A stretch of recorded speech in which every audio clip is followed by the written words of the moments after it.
Hi, everyone. My name is Dr. Tyree Winters. I am a board certified pediatrician, and I'm here along with the other wonderful physicians and dentists and podiatrists and pharmacists at Tour for Diversity in Medicine. I am going to go ahead and start our presentation for us. Just as we begin, for this talk with race and racism in medicine, the first thing that I want everyone to remember is to have an open mind in this conversation. This conversation can be very sometimes emotional, sometimes jarring, sometimes it can be triggering. And so we definitely want to make sure that we take that into account, take not only how you may feel, but how others may feel into account with this. We will dive a little bit more into some of the current events as well as some of the historical facts that are associated with race and racism in medicine. Following that, we will have a conversation with you that please feel free to enter in your questions in the Q&A chat and we'll get to them.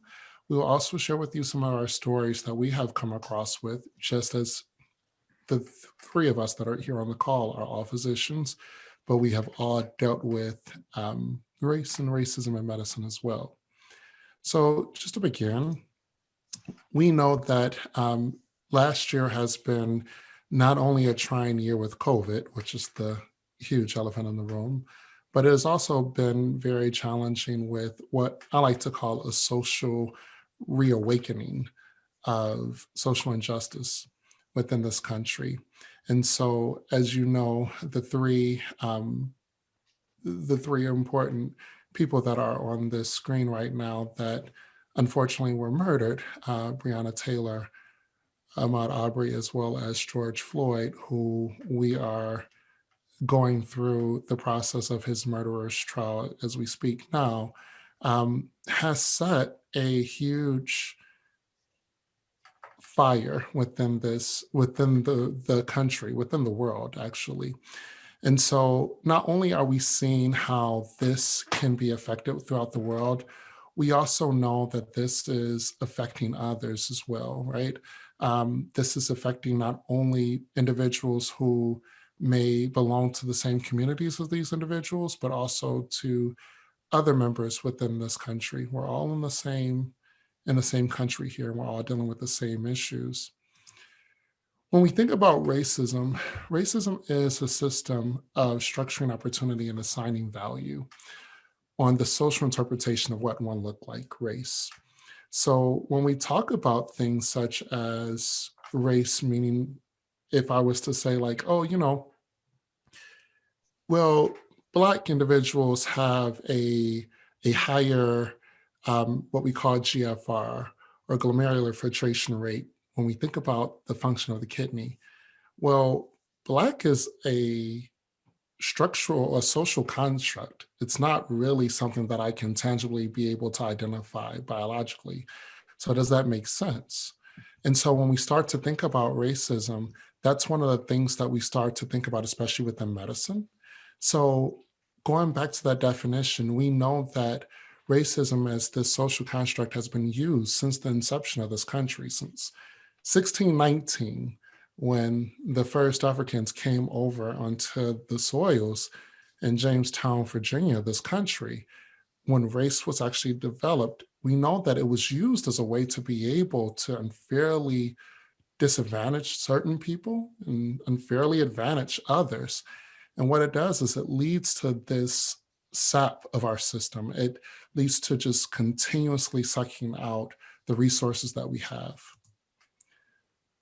Systemic racism, like I said, has been going on since this inception of the country, but it's still pervasive. Even after slavery was ended, we see this even in regards to the way that the wealth gap is within this country.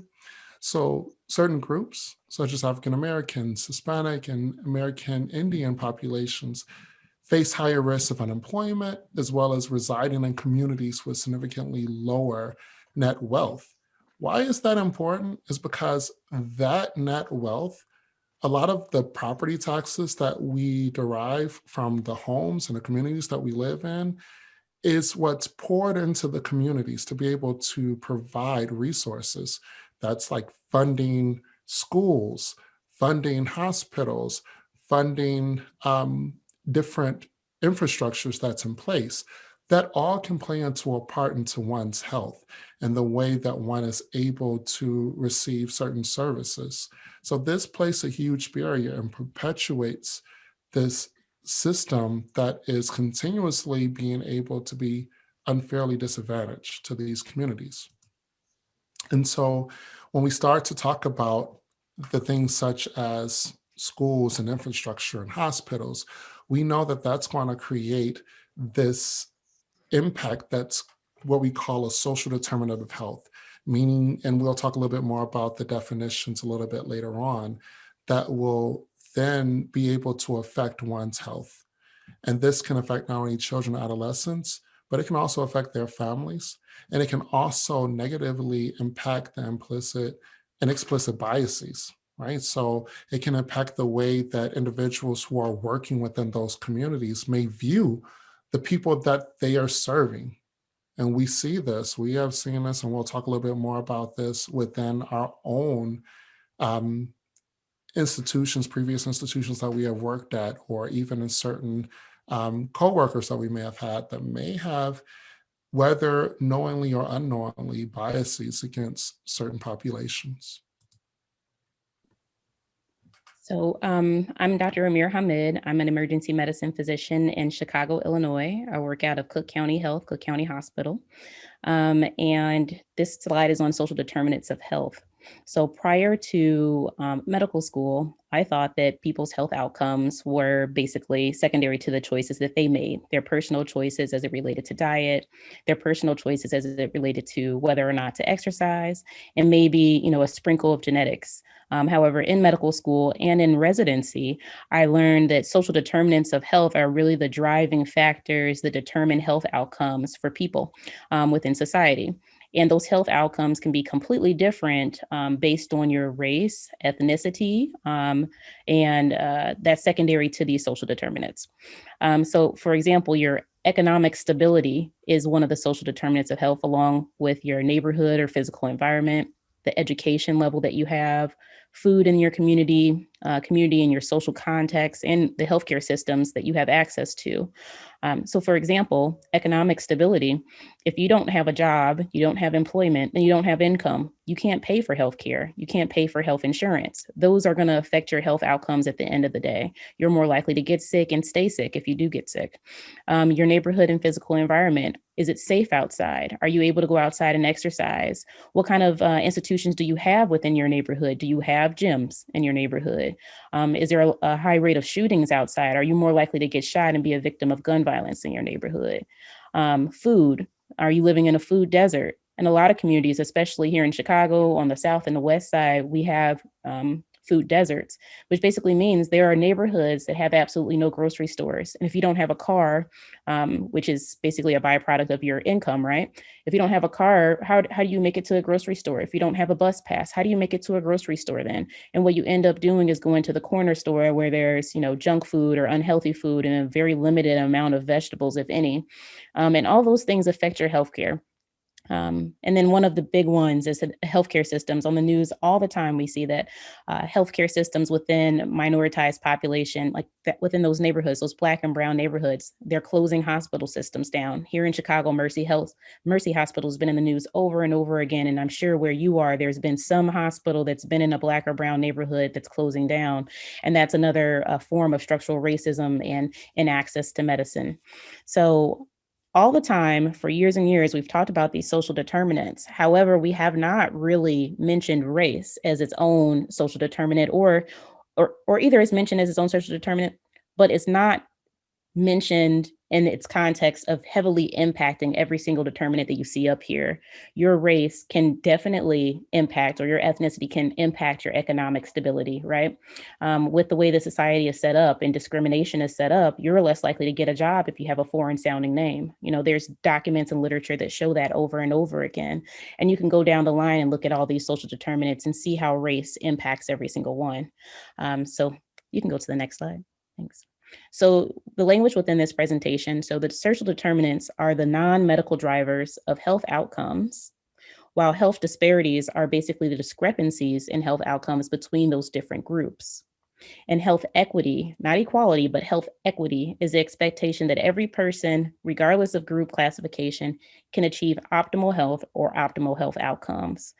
So I'll pass it to the next presenter. Thanks.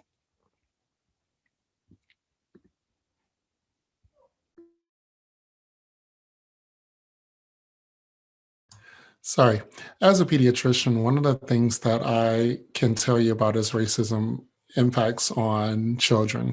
So one of the things is that this is something that recently has come out in literature over the past year that showed actually children who were born and African Americans versus white children, if they were taken care of by an African American physician, that they were actually shown to have decreased rates of infant mortality compared to if the African American child was taken care of by a white physician, which was quite interesting, right? Because what is the dynamics? Why does that even come into play? Unfortunately, we don't have a rationale that was given in that literature, but it's something that we need to look more into. And it also speaks along with what this slide is talking about in terms of the impact of racism when it's linked to birth disparities as well as mental health problems within children and adolescents.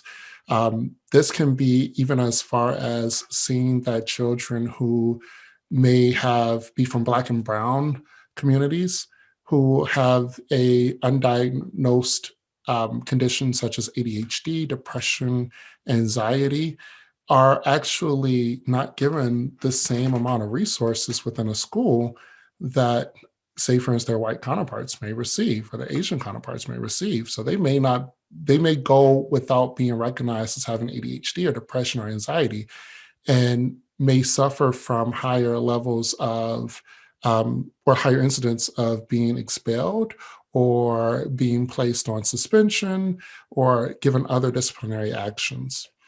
And the effect of racism actually can affect our genetic disposition, the way that we are expressing our genes. We call this epigenetics. And what can happen is that it can lead to this chronic amount of stress that can increase cortisol levels. And as it increases the cortisol levels, it can then lead to worsening of certain conditions that you may express. That can be chronic illnesses such as diabetes, high blood pressure, high cholesterol.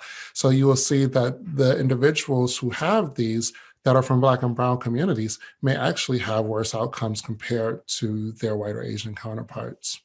And this can actually be passed along to generation and generation. This is quite interesting of how, again, as Dr. Mead had talked about, we really don't even talk about race as being a social determinant of health. And so racism has just been identified as being an adverse childhood event. An adverse childhood event, or ACEs, has been something that's been really spoken about within the pediatric population. This can be related to, when you think about adverse childhood events, what can happen is adverse childhood events can go on to become certain things that will later on affect the way that the child develops as an emerging adult. So racism, homelessness, the separation of parents, witnessing abuse or death, all of these different things, violent death, these can then impact the child as they go later on. So it can reduce the ability to respond, to learn. It can affect the way that the child may have memory. It can also then lead to continued stress that can cause for the child to be able to even have more tendencies to be in fights or to become defiant and act out. The other thing that we've noticed too is when you think about, and this is something that even one of our mentors had to deal with, was dealing with infant mortality, dealing with the stillborn. So when you think about for Black and Brown communities, infant mortality is still, even when you control socioeconomic status, we still see a higher rates of infant mortality within Black and Brown communities. And it's postulated that it's related to the prolonged exposure to stress hormones. Um, it was interesting enough. We had this conversation where someone at my job asked me, was I watching the Derek Chauvin trial? And thought to myself, like, no, why do I want to relive that PTSD over and over again? It was already PTSD to be able to sit there and watch someone who could have easily been myself with a knee on his neck. Why would I want to sit there and hear this over and over and over again? Those are things that a lot of communities don't necessarily realize that you have to deal with. And even within communities such as the Black community that I belong to, we don't even realize how much stress that we take on with that. And that can lead to having these higher rates of infant mortality. And we even see how women who are from these communities, even when you control, like I said, for socioeconomic status, can deal with issues. This can be even examples of Beyonce Knowles Carter, or even thinking about another example is Serena Williams, who had to deal with fighting for her care to be able to be identified as having issues with blood clots, which is common, can happen in pregnancy. But if you don't have someone that's looking for it, it can lead to death. So those are things that we're seeing within even infant mortality. Okay, so I did want to answer quickly in the chat. I saw a question about equity versus equality, and I just wanted to say a one-liner, and I'll leave it to Italo, who's going to go a little bit later and go in depth on this. But the perfect way to state the difference between equality and equity is equality is when you give everybody, individual or group, the same resource. The perfect example for that is basically registration for your COVID vaccine, which is ongoing right now, right? Everybody, you can register for free on the internet. You're giving everybody an opportunity to go to a website and register. Everyone's welcome. However, equity recognizes that some people don't have the same circumstances, right? They don't have access to internet. So if you can't afford internet, you don't have access to internet, that internet appointment doesn't work for you. There is inequity there. You can't access a COVID vaccine. So equity is actually in that group. Equity is putting the vaccination site in that neighborhood, or putting a mobile vaccination bus in that neighborhood, or sending EMS to that community, or going to that neighborhood CVS, because they don't have the same resources that other people do, secondary to discrimination and longstanding racism. So that's the difference between equality and equity. And I'll let Italo take it later in the presentation. But this slide here is just basically drawing attention to what Dr. Winter said. So 2020 was just wrought with inequity. We had COVID hitting, and it was majority of the deaths were in the Black population, Latinx, and Native Americans. Now we're seeing that they're leading the charts in the number of deaths from COVID. Also, the states opened up as soon as we heard that it was affecting, a lot of Black people. And soon afterwards, George Floyd, Ahmaud Arbery, Breonna Taylor were all murdered. So there are widespread protests, and it put racism under a microscope. And the medical community said, how do we address this? Or how am I attributing to this or perpetuating racism? And how can I change things? Well, experts on race and racism, such as Ibram X. Kendi, this is an excerpt from his book of How to Be Anti-Racist, but they put out some documents and put together some presentations on different platforms, basically saying that it's not enough anymore, and never has been enough to say that you're just not racist. You have to learn how to be anti-racist in order to truly change things.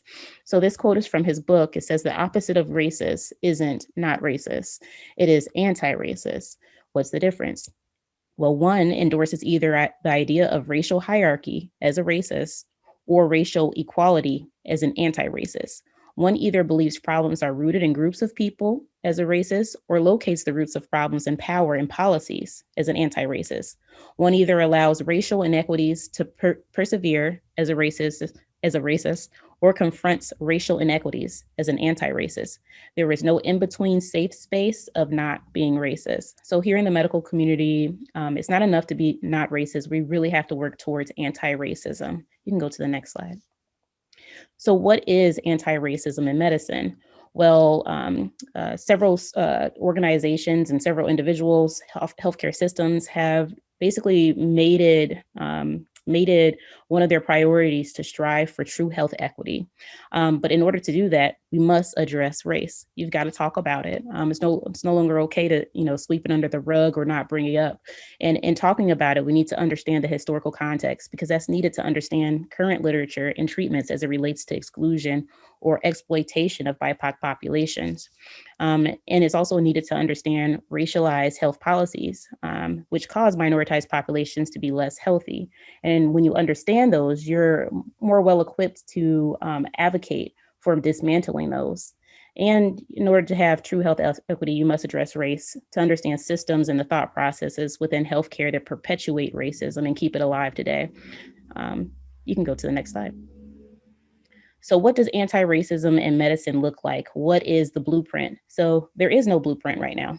So no one really knows what anti-racism in medicine looks like. There's several different medical societies that have come together and put their minds together and come up with different documents, different step by steps, different how-tos and different guiding documents of how you can introduce anti-racism in medicine.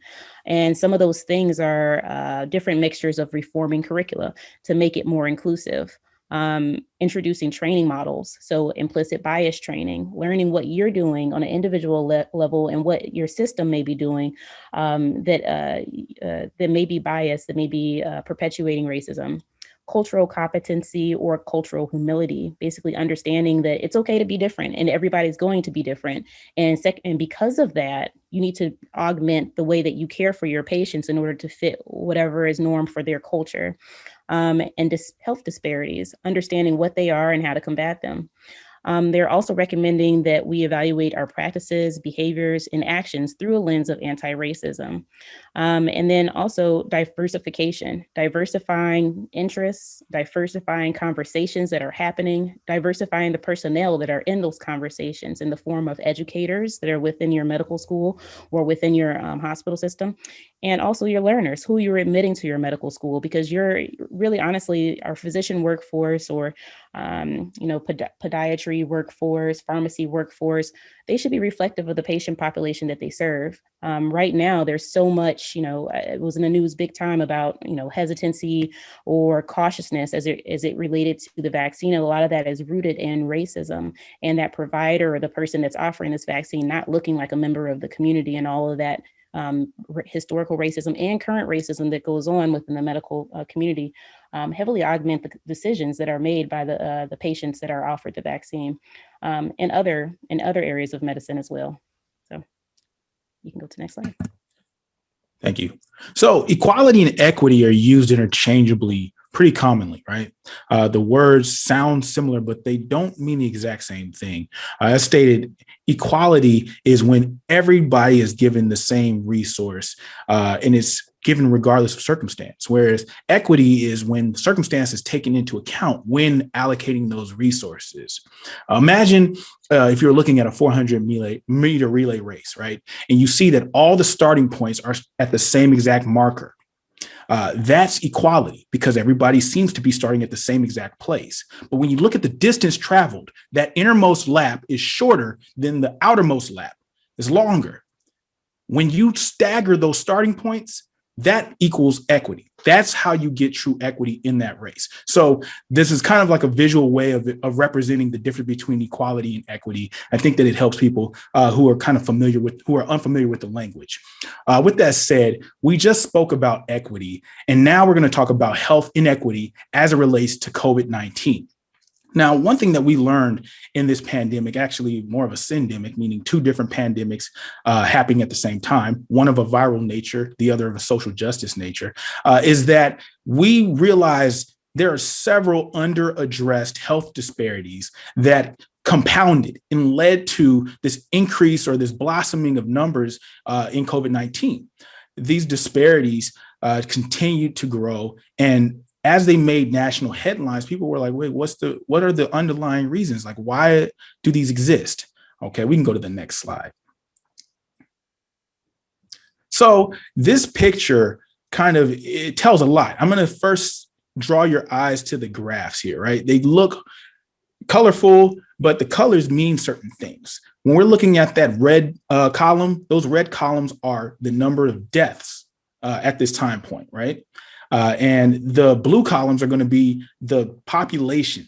Okay. So when you think about the way that America is kind of fragmented, we know that the majority are going to be non-Hispanic white. And then we have different ethnicities represented as you see here.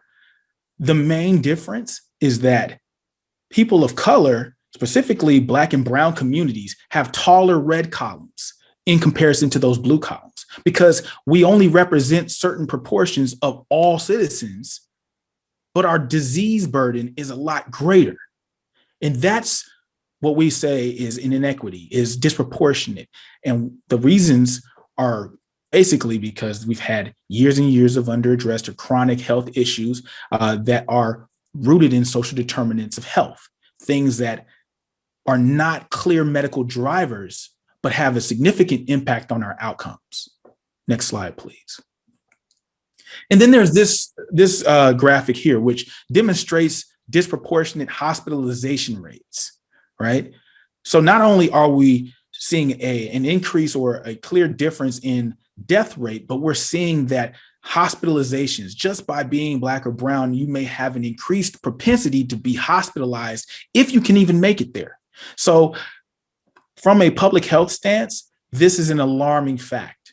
And as young practitioners, having a mind to understand the drivers of these issues is important. So that's what we're trying to highlight here. Next slide, please.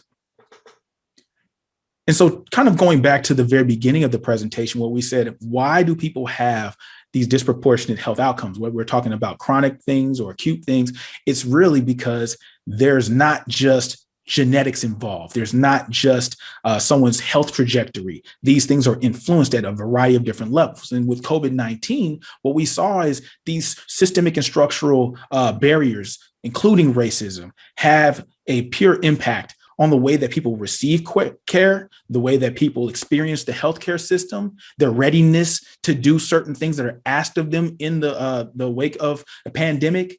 And we just don't have enough equity across the board leading into the pandemic to actually have good outcomes on the other end. I'm going to pass this over to our brother, Brandon.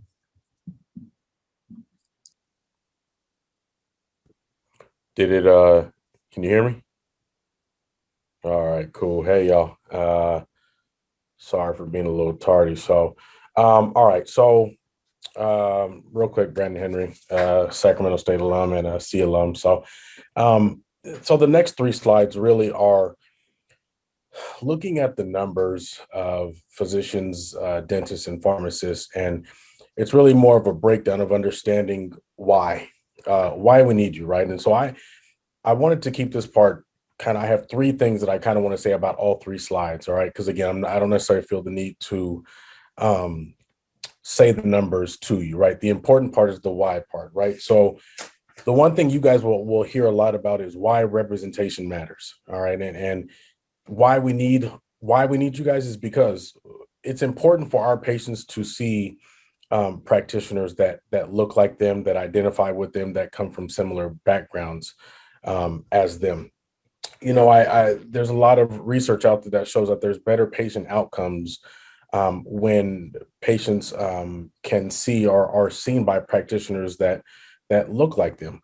You wouldn't believe how many times probably all four of us here in this call and everybody part of the tour can attest to having that time when they saw a patient that looked like them, and saw the physician and or dentist or pharmacist, whatever, and said, you know what, I hear you. And I hear you probably more than I've ever heard any of my other doctors or dentists or anybody has ever treated me. And you know what? Because I hear you, I'm gonna do this, doc. I'm gonna pay attention to whatever you said. I promise you, the next time you see me, whatever you're seeing me for will be better the next time. And it really is simply just because of the trust that is there, between looking with somebody who looks like you. Um, Greater impact on our communities. There's been so many times when, and as being a sports doc and being able to be at the high school level and being able to take care of young Black athletes, young Latina athletes. Um, just even yesterday, I had a conversation with the parent and the athlete, and they were just still shocked that they were seeing a Black doctor because they had never seen one before. And the whole conversation was based on, um, he wanted to go to medical school, but they didn't know. They didn't know anything about it. They didn't know how it could work, how he could become a doctor, whatever, whatnot. So I was able to take my visit about his knee injury, and now all of a sudden it became a thing of how can we get you to be the next one sitting in this seat doing the same exact thing. So again, it's just the understanding that we can have a great impact on our communities when they can see us, but we have to be in the position that we can be seen. And that's why it's important for us to do, things like this. That's why it's important for, us to be able to give of ourselves so that we can again, get you guys into these same positions. And again, so that patients can continue to see us. And again, better outcomes, better lives, better health. I mean, I could go on and on about it, but I really want to stress the idea of it is important for you guys to understand why it is that you're needed. And it's not that you're just wanted, but you're needed. Our communities need you guys. Our communities need physicians, dentists, pharmacists, physical therapists, athletic trainers, anything you can think of when it comes to health.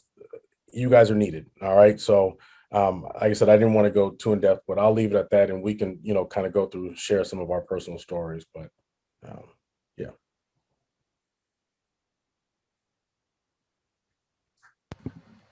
Thank you, Dr. Henry. Did you want to go ahead and start off with your story? Yeah, I was sitting there thinking.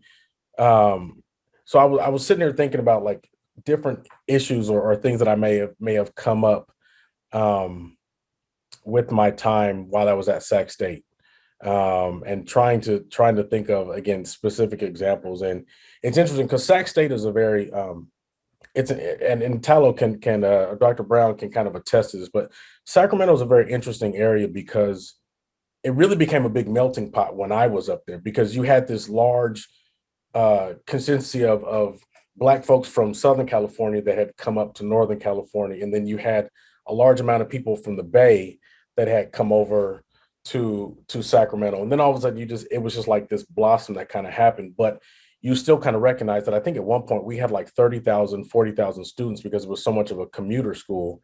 So you still recognize that when we were in these science classes, right? Like I can remember being in like the cell phys class, right? Or being in OChem, being in the biochems. And really it was the only people of color were us that were in the C program. And I distinctly remember in one of my classes, it was OChem, and I had found an affinity to OChem and just absolutely loved it. And it became one of my favorite classes. But that was because of the C program and because of the students that I had come before me in the program that kind of took me under the wing. But I remember at one time, now again, mind you guys, I was a terrible student, right? It took me 7 years to do undergrad. Dr. B, Pam, and Richard knows because Richard was around when I was kind of going through this struggle time as well. And but it was a rough time for me. So, anyways, when I finally got it together, I remember in my OChem class, I had got one of the highest grades on a couple of the exams. And at this time, people kind of knew who was getting what grades in the class, right? Because pre-med can be a little bit competitive, and other people like to pay attention to what you're doing, right? So, but I remember people looking at me when they found out, that I had one of the highest grades, and you could hear people whispering and talking about me and some of the things that they were saying. And it was kind of shocking at first, but the great thing was that I had the C program to kind of shield me from that, and then I could kind of go to the room and discuss these things. But I think at Sac State, again, because I had the C program, I was taken care of. I was loved on. I got to see people who looked like me.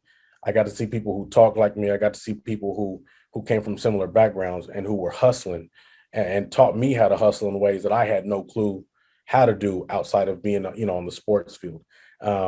I think the other one story that I'll mention is that when I was in residency, so intern year was very hard for me because after leaving Howard and coming back to California, it was a culture shock to go from being around all my folks who look like me, and then come back to California where I was back to being one of the only. And it was a day off for me. I came in to work to do some notes because I knew, I was trying to be that Black resident that was doing more, right, going above and beyond. Anyways, I came in and I had on some regular jeans, a white t-shirt. It was an Old Navy zipper hoodie, and I had on a Dodger hat. I walk in, and one of the first things that some of my white counterparts had said to me was, "Oh, you have on your thug clothes today." Now I was, and so my first thought is, I mean, I could be a thug if you want to, because that's, I did that. We can go that way, but I don't, I'm learning how to be, do this professional thing.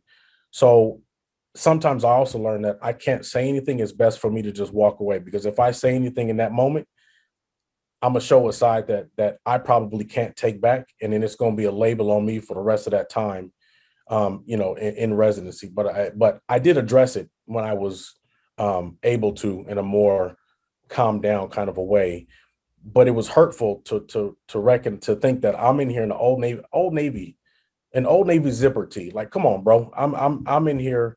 I don't look nothing like, but to have you look at me, and because you see me in the LA hat and you see me in regular street clothes, now I'm being labeled as a thug simply and me, I'm one of the doctors here, I'm one of the residents, but you recognize that's how they see us at times, and for the most part, and it's tough. But I had my T4D family that I can discuss these things with, and I can fuss and yell and scream here, and it's a safe environment. So I just say, keep your head up. You're gonna come across these things, and it's gonna happen. But keep pushing, keep fighting. Don't let that get you down.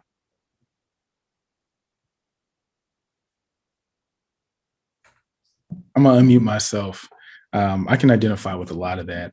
For those who are on with us today, I'm from Sacramento, born and raised from South Sac.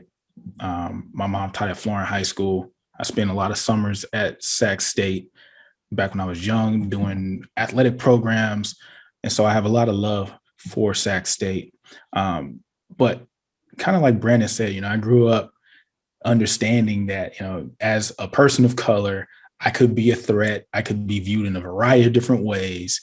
But I was also rooted in education because of my mom, so naturally the goal was to go into medicine, or not to medicine, to go into education, and found my way into medicine. But one of the stories that I want to share about my experience happened in the South. Now, I went to school in the South. It's completely different than going to school on the West Coast, where you can grow up and have friends of all varieties. The main color that you're worried about are the ones that are affiliated with gangs. That's the only thing I was worried about when I was growing up, was not wearing certain colors. I didn't realize that just because my skin was a persistent color, I could be hated, like vitriol could be in the spirit of an individual, because I grew up around a bunch of different people who didn't outwardly judge me for those reasons. But going to medical school at Meharry Medical College in Nashville, Tennessee, I remember I was on my first rotation as a third-year student, and I walk into a room to do my patient exam. I had on my short white coat Had my little pocket protector and all of the little gadgets that you put in you stuff in your white coat pockets because you think all of them are going to be necessary at the same time. I had it all on me, and I go in this room confident. So I'm going to go wow this patient. I'm going to get a history, or rather to do an update and eventually give a soap note or write a soap note. I encountered this guy. He was an inmate. He was a white male. He was an inmate. And the moment I said, hi, I'm student Dr. Brown, I'm here to treat you today. He said, I don't want no monkey doctor. And I was like, I'm sorry, excuse me. Like, I don't want no monkey doctor. And naturally the wit in me came out and I said, well, you're lucky because I don't treat monkeys. I treat humans. And so and he chuckled, and then the conversation kind of went forward. But when I walked out of the room, I mean, I was completely numb. And I kept saying to myself, like, this is the first patient. And to this day, I've seen thousands of patients since then. And this experience is so stark in my mind because the systemic racism, the fact that when I came out the room and I shared this, no one said anything to me. No one told me this was inappropriate. No one went in the room and corrected the person. He persisted to think that I was a monkey doctor, despite what I said. And I had to do my duty of providing as optimal care. So that dynamic, that confusion was something that I harbored for many, many years. And I think that the point that I'm trying to make out of all of this is there's going to be multiple examples of these things that you'll hear from our panelists today, that you'll hear from other folks who are of color in medicine. And sometimes it's not even based on color. Sometimes it spans all types of forms of identity. But those moments of discrimination really have a traumatic effect. And we are at a place now in society where we're trying to figure out what to do with that because it's just unacceptable. So I share that story again to demonstrate, like, racism is very ugly. It can be overt and insidious. It can be projected by those who are in power and those who seem to think they're not in power, though they do have power. And we have to be very, very, very, very detailed in how we name it, how we call it out, and how we attack it. Yeah, both of those stories, I mean, both from you, Dr. Henry and Dr. Brown, both you guys had stories which just resonate with me. Dr. Brown, with that stepping out of the room and no one basically saying that's not okay and addressing it with you. I had a similar situation happen to me when I was a third year on my OB-GYN rotation, and I went to go see a patient, and there was a sign on the door that said, no Black people allowed. It was like, no Black doctors. This patient didn't want any Black nurses, nobody Black in the room. And the nurses, everyone there allowed this sign to be on the door. So I'm looking around, well, shoot, I'm Black, I can't go in here. What's this about? Anyway, the attending comes by. You would think that leadership, someone higher up, would be like, okay, this is not appropriate. Let me talk to this patient, or, have some type of meeting, some type of, speak about what happened. But that's not what happened. He said, well, everybody who's Black stay outside the room, and everybody who was not Black got to enter the room. So here I am standing with the Black resident, standing outside of the room, and we're looking at each other, not allowed to participate in the patient care. And when everybody came out the room, we went to the next patient. We continued throughout the day like everything was okay. Needless to say, I wrote a letter. I wrote like a 6 to 8 page letter that got forwarded to like the president of the school, not even just undergrad, or not even just medical students, not just the medical school. It went to the undergrad campus too. And they were having meetings with lawyers and stuff to see whether or not I could litigate, but I was too scared to do so because, I'm going into a fellowship. I don't want to be, or residency. I didn't want to be blackballed, but there was something in the news where someone had just sued over that very thing, because it's incredibly racist and discriminatory. And there's no reason that my education should be shorted just because I am Black. But no one said that, and no one stood up for me or anybody Black that day. But I've had several situations like throughout my medical training, after medical school, there's residency. I had a supervisor on my ICU rotation that was obviously not okay with a Black woman doing so well on the ICU rotation. And every day was an attempt to make me feel smaller or to, take anything I had to say and brush it to the side. It got to the point in which, like, I'm presenting my patient, it's time for the EKG. I had to snatch, I literally had to race and like grab the EKGs for my patient so he couldn't get the EKGs from anybody else to force him to listen to me. But to me, it feels like racism to me. Everyone else is witnessing it. No one else is saying anything about it. And then in fellowship, I did my fellowship out in Denver, Colorado, which is pretty progressive place. Weed is legal there. You would think it's pretty progressive, right? But I have never seen so many swastikas in my life. People, when you go to the doctor, you get changed, you put on your gowns and everything, swastikas on the back, swastikas on the chest, swastikas all on the arms. And I've never been called an N-word so many times. I would literally come on shift and people would, say, "Oh, Dr. Hamid, you're on shift today. Oh, watch out. There's a really racist one in room 2." Like it was a thing and I was the only Black physician they had on staff, which is a problem in itself with diversity, right?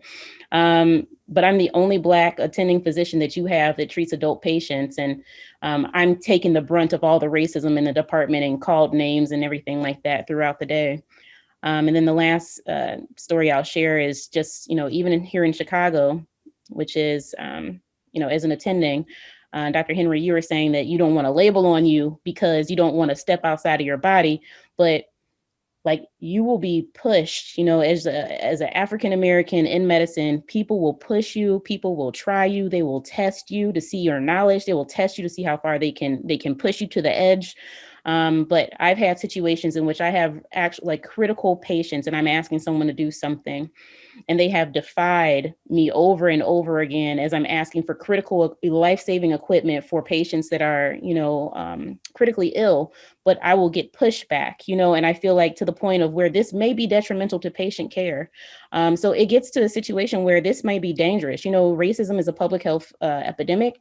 And I will say to everybody on this call, you will be pushed and pushed and pushed, but you cannot step outside of your body and go off on somebody, right? Because then that paints you as the person that they want to believe that you are. So you have to remain calm and remain professional.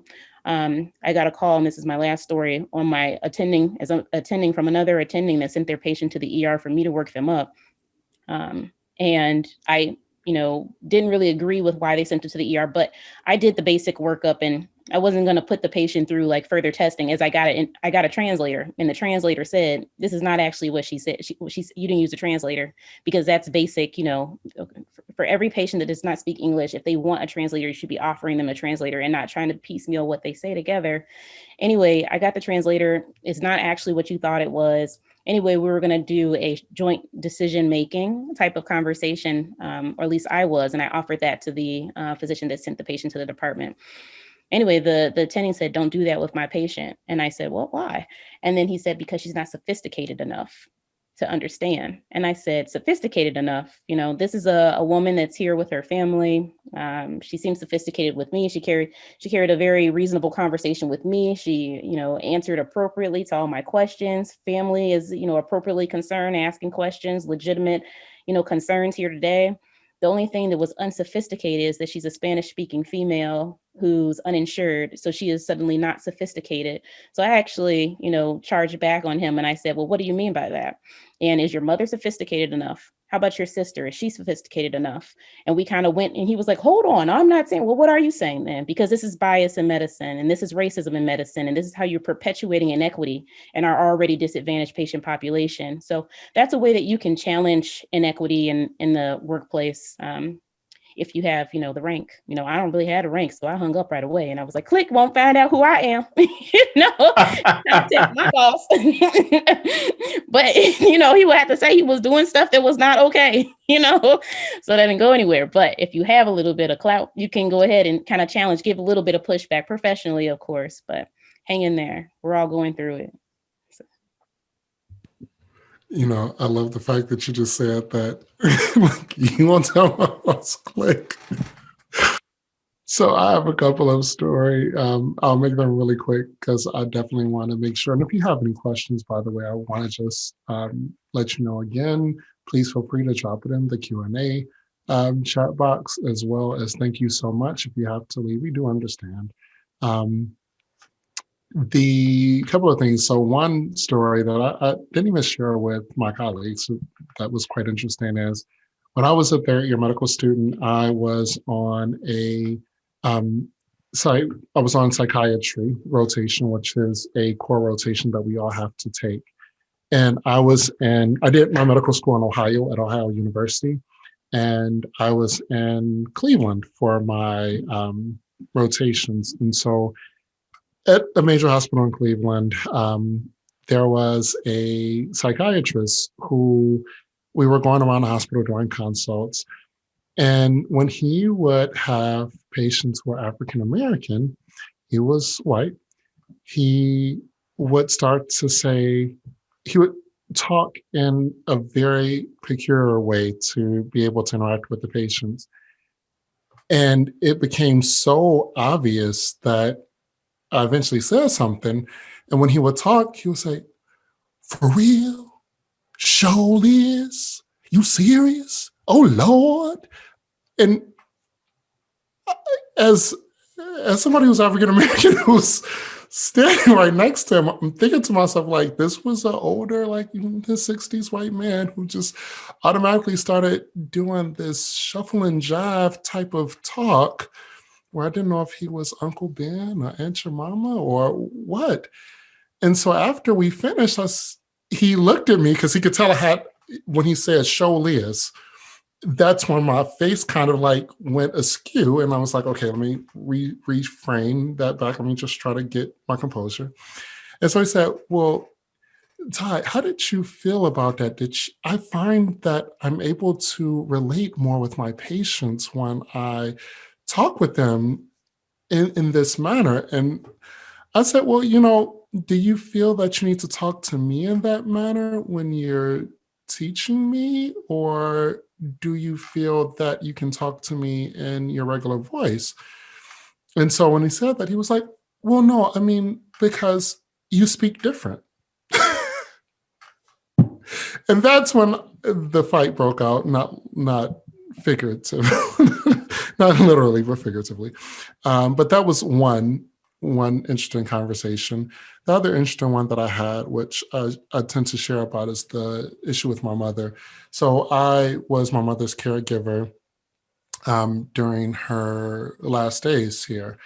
And I'm originally from Detroit, Michigan, born and raised, proud Detroiter. But one thing that I find, and you can even think about this in any major city, right? So whether it's Sacramento, whether it's Chicago, whether it's, DC, New York, if you see someone who is African American and they tell you that they're from Detroit, do you automatically just assume that they are poor? Do you automatically assume that they are uneducated, or that they don't have understanding? Now, mind you, just a little bit of background, I'm the third generation of my family to go to college. I have my great grandmother's medical license next to my medical license, but originally from Detroit. And there's places, all the places in Detroit that people live that don't have to be part of the hood or the ghetto. However, when you go to certain places, just like in any major city, and you have the skin color, like Dr. Brown has said, that we have, sometimes you can be perceived as being a certain way. And so my mother was suffering from the final stages of her cancer. She required to have procedures that could only be done at a major hospital in the city that was downtown. Everyone knows that when you go to certain hospitals, especially in the city, that you're going to be treated a certain way. And unfortunately, that was the case. Now, mind you, you're talking to someone who, at the time, I was a medical director of a pediatric program. My mother, college educated woman, we walked in, and the way that she was treated, I wouldn't even treat it my worst enemy, just dog. let alone my worst enemy, let alone a loved one. My mother was struggling to breathe, and required help to be able to even keep her oxygen level at a certain level in the 80s, which anybody on this call can tell you is very detrimental. And the nurse told her to hurry up and put on her gown so that she can get back into bed. And then afterwards, my mother was having a difficult time with pain, pain not only from her bones aching, but also pain from breathing as hard as she was breathing. And the nurse again said, well, I can check and see with the doctor. I can give you some ibuprofen. The last part was when and you would think that it would be all different people that didn't look like us. And this is one of the things that we said, but the nurse who the resident that walked into my mother's room, who was an African-American ER resident, emergency medicine resident, walked in. The first thing she said to my mother was, "Are you ready to be intubated yet?" Not any information about how to be intubated, what intubation was. Now, mind you, my mother knew, I knew exactly what intubation was, but you just don't walk into a room, don't even announce yourself and say, "Hello, I am such and such." You just say, "Are you ready to be intubated yet?" That's when I finally had to and I usually don't announce who I am or announce that I'm a physician, because we tend to, and especially in medicine, not do that, because sometimes it can be seen upon as being almost in a sense of expecting to have certain treatment or certain things. But that's when I finally just said, like, at this point in time, you're going to cease your care of my mother. I need to speak to your attending physician. And you can tell your attending physician that Dr. Tyree Winters, the medical director at Newark Children's Hospital, will need to speak to your attending as well. I didn't want to do that, but I did have to do that to the point in time where it was like, this is my mother. This is this one of the sole important person in my life, whose life you're dealing with. And that's the type of care that, even as a physician who's working in the healthcare system that is treating my mother, working in the healthcare system that I vowed to make a change with, I could not, and this is something that still to this day haunts me, could not make the last days of my mother's life better after everything that I went through, to be able to get to the place where I'm at. And that's the reason why we start to have these conversations. That's the reason why we start to talk to people about these things, is because it doesn't just affect just people outside of us. We're not immune to this. We still see this on a day-to-day basis. I'm not immune to COVID. I've lost so many friends and so many loved ones to COVID. And it's not something that I can stop, or I don't have to think about, or I'm not affected by. And that's the reason why we need you. We need you to be a part of this profession, because we need to change the face. We need to change the way that things are being perceived by others. We do have a question that I wanted to read out to the group, and anybody wants to take this question, please feel free. As a future doctor aspiring to go into medicine, what advice do you have to help us navigate through these troubling times in medical school and residency? I'm applying to medical school this application year, and I'm concerned about racism, sexism, and inequality. I guess I'm asking, what tools should incoming medical students have in order to be prepared for these issues? Great question.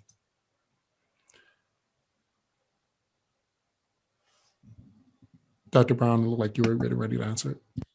Yeah, I mean, one thing I want to say is realize, like, there is the work is being done on this side as well. So it's not like you have to come with some like arsenal of clapbacks and all of these different ways and navigate. Some of that is on us. Some of that is on the healthcare system to correct. And one thing that has happened as I said, because of COVID-19 and our current social justice climate is that the optics on these issues has been raised greater than they've ever been raised before. People are creating entire task forces around this. They are revising medical curricula to incorporate these conversations. Training has been almost mandated almost at every single level for faculty members. And now students are starting to have opportunities to get different types of training. So I don't want you to get the impression that this is all on you. Things that I will say is, please don't be naive in the sense that any environment that you go into has the potential of being racist. And the way that they've moved the needle on anti-racism is going to vary. So everybody's not going to be woke. Everybody's not going to be at the speed that we need them to be in. So because of that, there's opportunities to learn, there's opportunities to teach if you choose to. You don't have to do the education for others. You don't have to be the person who's leading the conversations or emoting or reliving the traumas that you've experienced because of these variety of ways that people can be discriminated against. Like, that's not your job. Your job is to be the best damn student that you can be, to be the most caring, knowledgeable, empathetic provider that you can grow into. And with that, there will be people along the way to help navigate that. And my only hope for you is that you can diffuse some of the anxiety that comes with being in a space where others may be implicitly biased against you or microaggressing towards you. That is going to be an internal journey.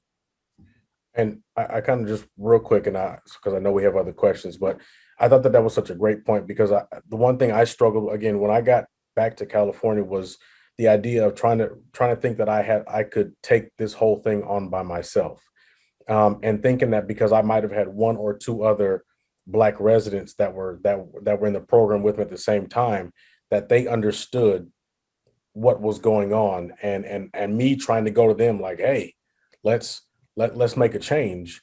And I was trying to take this on so much. And Dr. Landry, who's one of our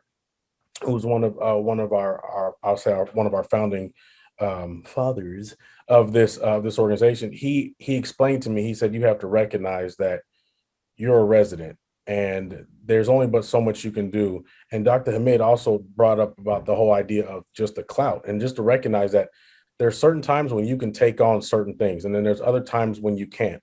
And it's okay when you can't, right? You have to, like Dr. Brown just said, your goal in medical school or residency is for you to become the best physician possible and to become the best specialist in whatever that you're going into possible. But if you try to take on the task of this by yourself, it can inundate you so much that it can literally take you down. I think there was times where I literally became depressed and anxious dealing with this whole thing. And it for my first maybe 7, 8, 9 months of residency, I was completely out of it simply because I took this weight of being one of the only Black physicians out of 100 residents and trying to figure out how I could change things. And it was just like, no, you can't. You're not in the position to change things. So right now, do what you got to do, handle your business, and then there's others that can help make these changes. And then when you're finished, then you can come back if you choose, and you can make and be that voice at that time. And that leads to your segue, Dr. Henry, leads to another question that I wanted to try to get to as well, is what are ways that we use to cope with imposter syndrome? And I know that all of us on this call, I think I'm comfortable with saying we've all suffered from imposter syndrome at some point in time in our careers. I know that I have. I still do sometimes. It's quite interesting as when you look at certain data, white men will apply for positions that they may have like 50% of the qualifications for, and walk in like, boom, I'm just going to apply for it. I'm going to do it. Women of color tend to have twice the amount of qualifications, or twice the qualifications that a certain position will require for, and still will question whether or not they should apply for it. And that is something that I feel is so huge. And we see this so often among ourselves. And that's one of the things that I feel mentorship, as well as having, and when I talk about mentorship, I'm not only talking about someone who is seen upon as being higher than you mentorship, but also peer mentorship. The beautiful thing about the Tour for Diversity that we have is that we are truly a village. And when I tell you, all of the individuals that are on this call that you see on our website, and there's 40 plus of us, we truly do feed into each other. We build upon each other. We have a thing where we share our W's, we share our wins for the day, and we will send these out. I'm not going to call out Dr. Henry to tell us W, because I want Dr. I mean to tell her side of this too, since I brought up women of color. But I definitely want to say, like, that's something that's huge, to have mentorship, have that village that's there to build you up. And if you ain't got somebody who's trying to build you up, then you got to get rid of them. But Dr. Amin, I'm sorry. Well, yeah, I was just adding, I love, imposter syndrome. We all suffer from it in some way. This year was me working through imposter syndrome, because I serve in a couple different capacities, with medical direction as assistant medical director for our EMS agency. And then I'm doing some work with gun violence on this a firm, the American Firearm Injury Reduction and Medicine Foundation. Anyway, and then I'm doing some other things too. And I often, if I'm called on to speak or to be a representative, like the other day, I was asked to do a Facebook Live for the Bump Club. It's like for pregnant moms or expecting moms or new moms. And it was about COVID vaccine and hesitancy. And I'm like, am I really the best person to be talking about this? I'm pretty sure there's an expert out there or someone that knows more information than me, like, am I really the most fitting for this role? And this year, some of the best advice I had gotten was from a colleague in New York who basically said exactly what you said, Dr. Winters, is that, data shows that white men will go for it, even if they don't have the training or basically the tools on the belt to complete the task. They'll go for it anyway, or they'll be offered the job anyway. So why is it that I'm sitting here waiting for me to make sure all my ducks are in a row in order to complete, complete a task or be that person or be that representative? So she was just like, just go for it. Go for it. And the gaps that you have, like, since I had the imposter syndrome, one of the things that we do when we have imposter syndrome is that we over prepare. Some of us, over prepare. And that's totally me. Like, I'll find the most up-to-date articles so I can answer every single question and not be caught off guard. So it's like, it's a win-win no matter what. I'm so, I'm so nervous about not being prepared that I am super prepared for this talk. And I've just been jumping at opportunities since that time. And I think, I really appreciate hearing that from her. And, I think I will share with you guys, whoever is like women, I'm the only woman representative of the floor. Hey. So all the women on the call, go for it. Okay. Stop having imposter syndrome. You can do it. Women move the world. I think I have really, no offense to the men, you're doing your thing, but women, come on, Kamala, come on. Okay. Come on, Stacey Abrams, come on. Okay. Come on, Cameron Matthews, come on. Come on. Women are moving the world. I feel like you hear that saying, behind every strong man, there's a woman, right? But I feel like, okay, but look at these offices, man. Who's running the show back there? A lot of times there's a passionate, motivated, strong female lead there that does not get the recognition that they deserve. So go for it. So, yeah. Amen. Hey, I want to get through this last question because I know time is running short. What kind of challenging racial disparities did you experience when applying, interviewing for your graduate schools? Did your interviews address racial inequalities or a lack of diversity in healthcare?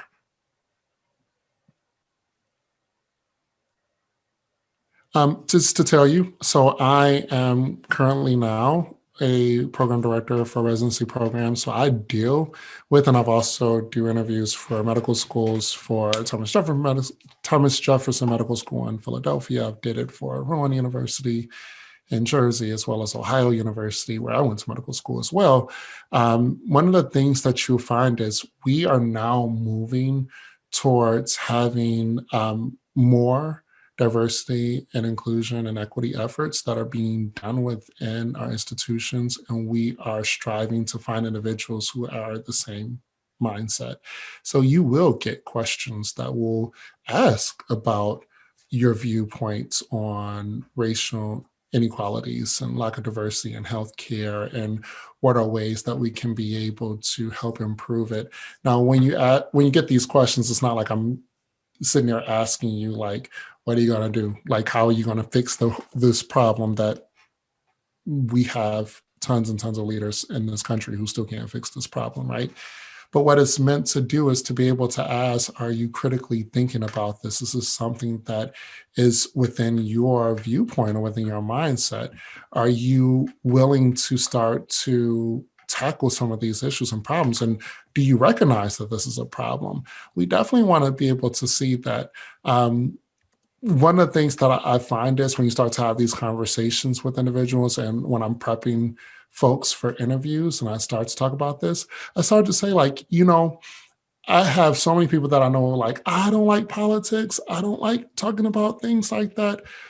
But regardless if you like talking about it or not, you're affected by it, even if you don't like to talk about it. In medicine, there are a lot of things that we don't like to deal with, right? We don't like to deal sometimes with the business side of medicine. We don't like to deal with sometimes with the ethical sides of medicine. But guess what? It still affects the way that we practice. It still affects the way that we do things. So we have to be aware of these things. So one of the things that I would say to prepare yourself and to think about these things is actually to start to be able to find articles, start to be able to find information about those things as well. I know that go ahead, Dr. I was just going to say real quick. So when you're looking at the question had to deal with interviews address racial inequalities. If you look at postbacks, the UC program, the UC postback program that has to do like UC Davis, UC San Francisco, UC Irvine, UC San Diego, that program, I did that postback, and it was specifically made for applicants of color. And so it's a great program. I just wanted to throw that out there because, again, it kind of has to do with that question to a certain degree, because it was trying to address the lack of diversity in medicine by helping us get into med school. So the UC system has a great postback program. All right. And with that being said, because the time is coming near and I don't want to hold these folks too much longer, give me one piece of advice in 1 minute or less that you would give to a student of color. Dr. Henry. I was just typing number 3. I typed 1 and 2 in the chat. I was doing number 3, so I'll say number 3. So find an outlet to de-stress, because you're going to continue to have like a continuous stream. Every day you'll see examples, especially when you open your eyes. You can't shut your eyes to it. You'll see either overt racism that's very obvious, or either you'll see covert things, little microaggressions, little challenges day in and day out that no one around you sees, right? And no one really identifies. So you'll kind of feel alone. So find yourself a way to de-stress. Find yourself an activity that you like to do. Mine is in particular is to educate. So when I see things that happen that I feel like that was a little bit racist, I'm going to give you a didactic and you're going to sit through it. That's what I'm going to, that's how I de-stress and I kind of cope with my situation. But find what your coping is. Maybe it's skiing, maybe it's paragliding, maybe it's Netflix, but whatever it is, keep it up because it's not going to go away overnight. Hopefully, it'll mitigate itself over time, but you're not alone. So de-stress and be well. Be strong in who you are. Be confident in your Black or brownness, and know that you are made for this and you were built for this, and you're ready for it. I think it's important to own your identity, own your narrative. There's power in it. There's a lot of people who are in this position in life where they don't understand who they are and the skin that they walk in. Being conscious of that liberates you. And then I think the overarching part is build a mental trophy room of that beauty, of that brilliance and that excellence. And every time you feel like there's an attack on it, go there, re-up, and come back out. And my final thing is just remember to have fun and never take things too seriously, because your mental health is your wealth. So you have to take care of yourself physically, mentally, emotionally, spiritually. That would definitely be my last one. With that being said, I wanted to thank Sacramento State so much for allowing us to be able to come to speak with you all.